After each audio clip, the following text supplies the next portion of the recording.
No one in my family has worked for 2 generations. We've been living off welfare for 50 plus years. We know all the tricks to getting as much money as possible from the government to where we don't have to worry about working, and I'm going to teach my kids those tricks as well.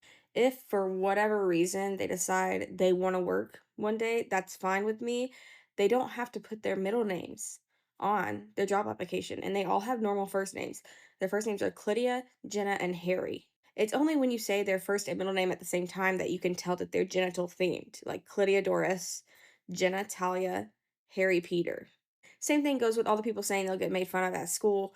They're not going to get made fun of at school because people are not going to know their middle names. Their names being genital themed is kind of like a family secret that I happen to share on the internet, and now like 200,000 people know.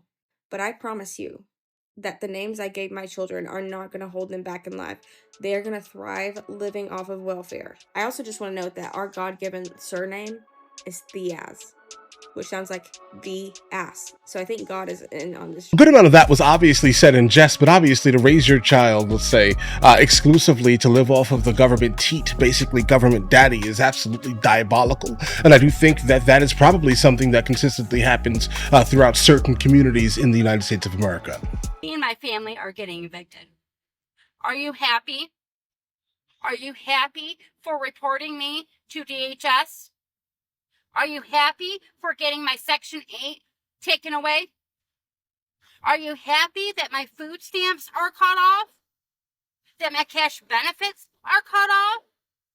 That I probably won't be getting any of our disability checks next month? Are you happy? Are you happy that me and my family are going to be homeless on the streets next month? I get a note posted to my door this morning. 30-day eviction. 30 days. With 2 adults and 6 children. Because Section 8 has cut me off. They're no longer paying my rent. And they haven't been paying. So I have 30 fucking days to come up with over $4,000. F you, government. Okay, you guys, yes. I am a mother of 7 kids. 7 kids. I had my first child at 14 years old. Yes, I had my first child at 14 years old. I do not regret it. He is well, healthy, and he's 19 right now. God, praise God. Yes, you guys, I have 7 kids, 7 different baby daddies. Yeah, 7 different baby daddies. I heard it. You heard it right here. 7 different baby daddies, 7 kids. Had my first child at age 14. Yes, and I do receive 3K, 3,000 in EBT food stamps. Yes. We are so happy. We are so blessed. We are very thankful. Yes, we are happy where we're at in life right now. We are happy. Yes, we are happy. Yes. Like I said, it's gonna be haters, people gonna be jealous and all that. Y'all can keep y'all little comments, but at the end of the day, my kids are taken care of. That all that matters, okay? That's it. That's all that matters. We ain't worried about y'all. Peace. Yeah, I'm gonna be completely honest here. I mean, $3,000 a month and 7 baby fathers is absolutely wild. Like, I understand the concept of like, having fun when you're younger, let's say. But if you are a young lady and you have the ability to basically carry a baby, where the baby is going to, for the most part, be consistently with you, maybe you should not, under any circumstance, inundate yourself with this amount of liability. Let's say. It seems like you're collecting baby daddies like I collect real estate in Monopoly. Again, another example of government daddies stripping accountability from absolute social deviance. I didn't know I'd be wasting my time, spending my 20s on you. You better read them. We don't need no music. We don't need no music. Get your tambourine. Get your tambourine. Get your whiteboard. I was brought up in a household where I was told, like, you don't use those services. That's not something that you like, people, you're a moocher if you use those services. So when I turned 21 and I was pregnant with my oldest, I did not have health insurance. Once I hit my 21st birthday, Thanks, Obama. If you were a military dependent and you turned 21 and you were on TRICARE, on military health insurance, if you hit 21 and you had not signed up for college, you were kicked off of TRICARE. You were kicked off of your parents' health insurance. Civilians, though, they got to stay on until 27, so that made a lot of sense. But I hit 21. I was pregnant. I didn't have health insurance. I didn't know how to access or work the healthcare system. Reluctantly signed up for Medicaid. And I should have signed up for WIC and I should have signed up for EBT, but I didn't sign up for those two because I didn't fully understand, because I was taught that it wasn't people like me that needed it. I came from a family that didn't have food insecurities, so I can't be using those things. Those aren't for me. And every other microaggression that you could attach to those things, because that is what I was taught, which I really hate admitting to, but what I was taught. So then I spent my pregnancy with my now husband in our studio apartment. Basically, like, we were not able to afford food. I remember one time my dad bought groceries, but I never brought it up again to him after that. I was so embarrassed. We looked into the neighborhood. There was a food garden. There was like a community garden there. We did look into it, and we looked into food banks, but we ended up just kind of like pawning off our stuff instead. But then after my oldest was born, a couple months later, we moved to Hawaii, and then we were around all of Kaligo's family, and they were like, you need to sign up for EBT. You need to sign up for food stamps. You need to do this. And we needed it. We needed food. So we signed up for EBT. I went to the office. I sat at the office. I did all the interviews. I did all of that shit. We got approved for $800 a month. And the relief, the absolute fucking relief that just like blew through me. And I signed up for WIC. We signed up for WIC too. And all I could think was like, how could anybody like tell other people not to sign up for these services when they need these services? Even if people are like, some people abuse that. What do you mean they're abusing food? What do you mean? They gotta eat. What do you mean they're abusing this? What do you mean they shouldn't be? It drives me nuts. We're paying into these systems. We're paying into these systems. If you are dealing with food insecurities, please look into this shit. Please look into EBT. Fucking flies. Please look into WIC. Like, please look into food gardens. Please look into food banks. Like, please look into these resources. What I was taught is not correct, and it's not okay. And something that I wanted to mention in my ad but cut out because, you know, it's an ad. And I get a little bit too progressive for some people. And I can't believe I even have to say that before saying this, but there is no mark of shame for needing EBT. There's no mark of shame on you for needing EBT or needing WIC or needing any sort of government resource. There's no mark of shame on you for that. If there is a mark of shame on anybody, and there is, it is our government leaders. It is not on you. It is on our leaders for putting us all in a position where we can't fucking afford our groceries, for not helping us through this housing crisis, through the food markups, through this shitty fucking healthcare system. It is not on you, and it is not your fault if you need resources, because they won't fucking help us, because they won't regulate this shit. And I will spend the rest of my life talking about this. I will spend the rest of my life making sure my children know, making sure that anybody around me knows that these systems are here to fucking help us. And it is not a bad thing on you if you need to use these systems. I do think that if you absolutely need some assistance, I don't mind specifically helping if you need some type of assistance, but I do definitely think that it should not be a lifelong thing. It definitely, absolutely, 1000% needs to be limited here. You should not be able to live your entire existence off of government daddy, okay? That's not a thing. It shouldn't be, at least. It doesn't really help you at all. It stifles your growth. How is that beneficial? It isn't.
just don't like how y'all be judging people. Like, y'all just judge people for any little fucking thing. Let me tell you this. If you're a person that's on housing, if you on Section 8, don't let nobody make you feel bad. Like, long as you're not living like a project dirty. You feel me? Just carry yourself as if you in $1,000 million home. You feel me? Like, don't just, oh yeah, I'm in here and I'm just gonna treat it like, no, don't do that. Cause at the end of the day, it's still your home. It's still your safe place. So you always want your safe place to feel like, but yeah, nobody could ever make me feel bad. Like, and then she said, let it all go. Let it all go. Yeah.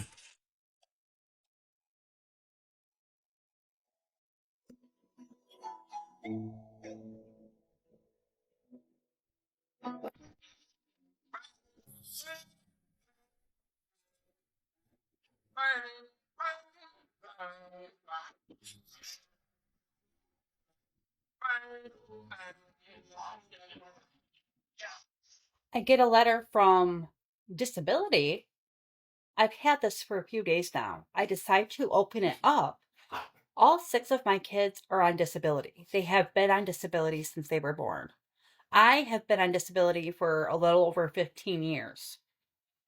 Only 2 of my kids live with me full time. I have been getting the other 4 kids' disability checks every month since they were born. They are making me pay back the other 4 kids 3 years times 12 for 4 kids. Do you know how much that is adding up to? It's over $100,000. They are forcing me to pay back because those 4 kids don't live with me full time. Who else is supposed to get the disability check? Just because they don't live with me full time, it doesn't mean that I'm not entitled to those checks. I gave birth to them. You're not getting that money back. Does anybody know if I can appeal this? Has anybody else went through something like this? I don't know what I'm going to do without that money. I'm disabled. I can't work.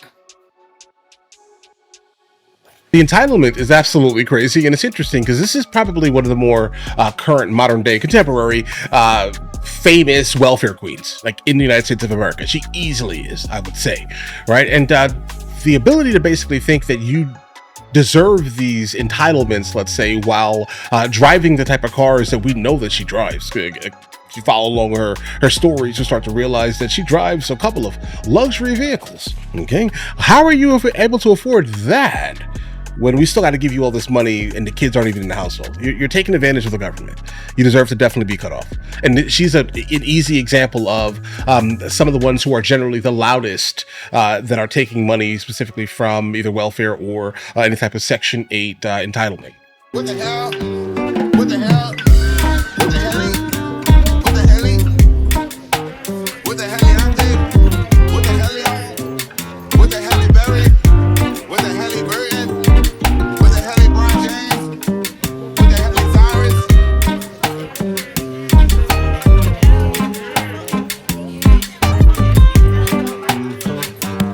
If you are on government assistance, whether it is food stamps, cash assistance, Section 8, you cannot own nice things. I recently just purchased a 2024 BMW with cash, mind you. Okay, I didn't have to take a loan out. Okay, there's no financing. DHS found out they are forcing me to sell my BMW or everything will be cut off, including my disability and my 6 kids' disability. Okay? I bought that with cash. If I want to drive my children in something nice, I can do that. Okay? I can do that. You will not force me to sell my BMW. You're not going to do it.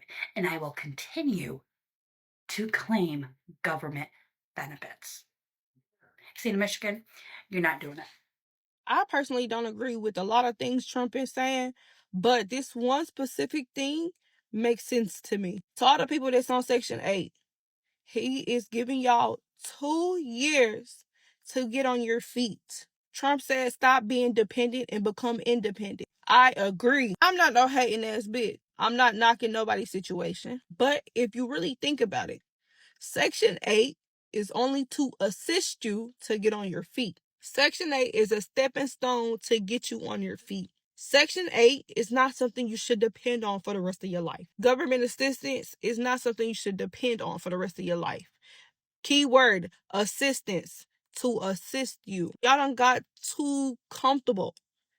Too comfortable. There's people that's been on Section 8 for like 10 plus years. That's a long time.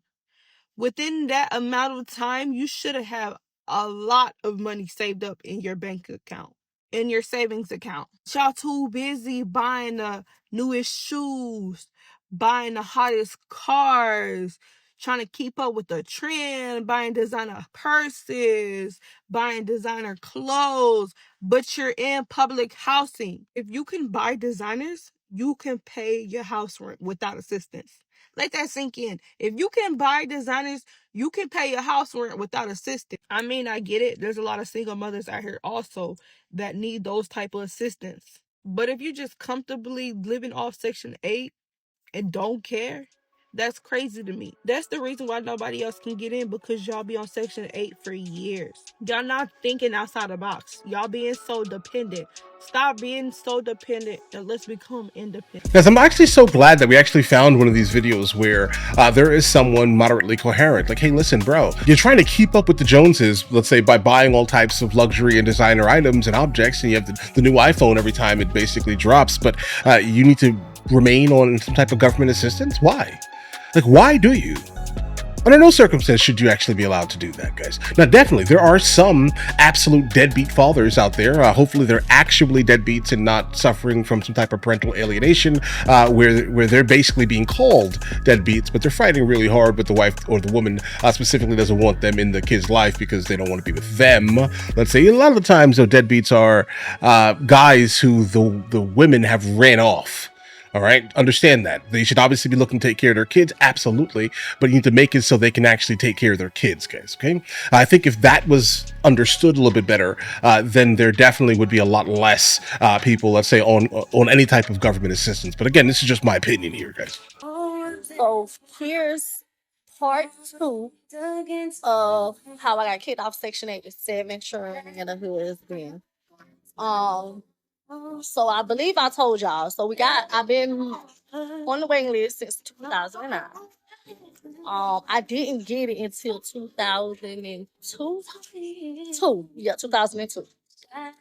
So when I did get approved, it was only because I got emergency disabled Section 8 and not the regular Section 8. So when I got approved for it, they give you a list of houses that well, not a list of houses, I lied, a list of property. A list of property owners that should have houses for rent, or what they gave them and told them, like, hey, this house is for rent, it's a 3-2, it's a 4-2, it's a 5-2, whatever the case might be. So you gotta go down that list, you gotta call the owners and see who have availability. So my husband of 10 years is now filing for divorce tomorrow morning. Yes, he just sat me down after the kids had gone to sleep. I thought we were going to have a great night. But no, he sits me down to tell me that since I no longer am getting food stamps, cash benefits, no more Section 8, at least for 90 days, that there is no use for me. When I tell you, I've been with this man for 10 freaking years. I've been on government benefits for 13 years. He hasn't touched me physically in almost 2 years. So now that I no longer get government benefits, there's no use for me. Excuse me? Because I no longer get government benefits, you're going to file for divorce.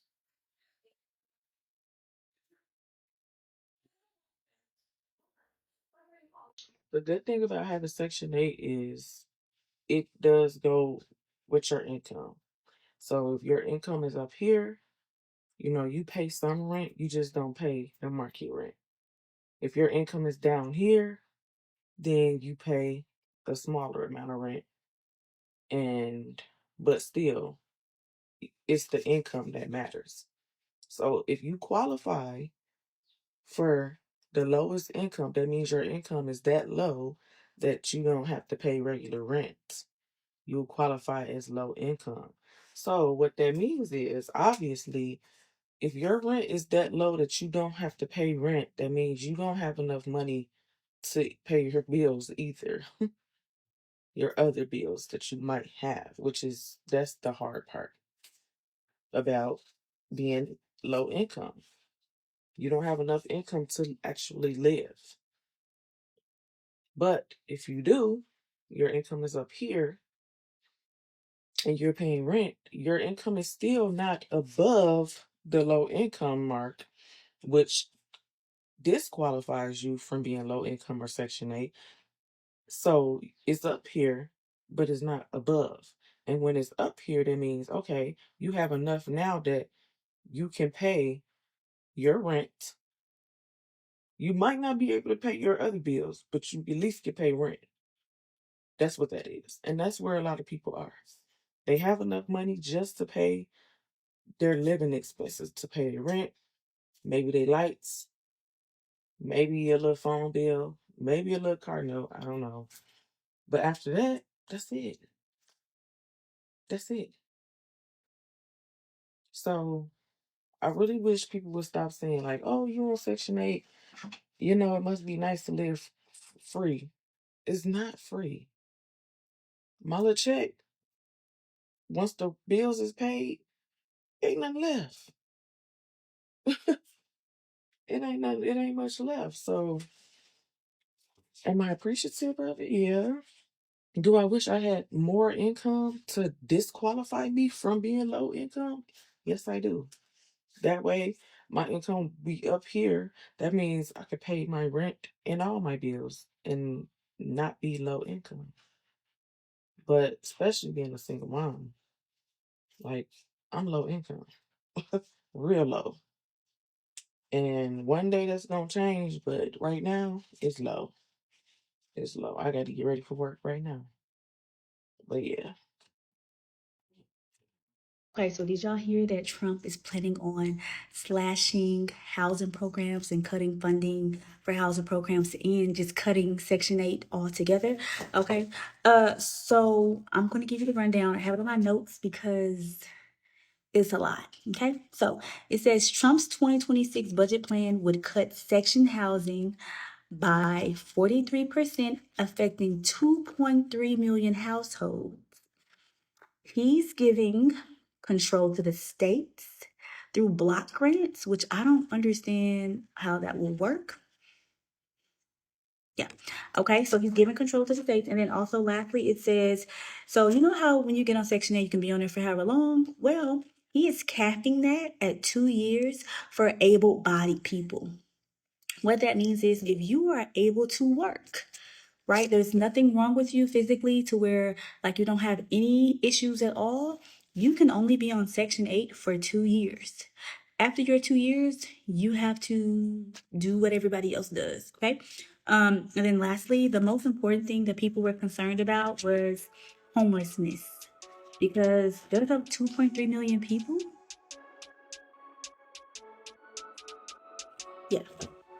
That's the news today for Kate. Love y'all. Bye. I'm definitely glad we're ending it here. Let's just say that here. I do think that she definitely is extremely understanding of the scenario here, and I respect it thoroughly here, guys, right? But what can we do about making sure people who actually need it are the ones who are actually getting it here? The 2-year thing is absolutely smart. But again, I think it's going to also bring in people who actually have disabilities or some of the elderly, right? I mean, that we don't ever want to take that away at all, guys, right? We want to be able to still kind of give aid to people who actually need it, but we definitely need to get rid of, certain communities specifically taking advantage of government assistance in ways that are absolutely disgusting. But all right, guys, listen, if you guys are new here, please like and subscribe. Let me know in the comments what I should be checking out next. You guys all have an absolutely amazing day. Enjoy your day thoroughly.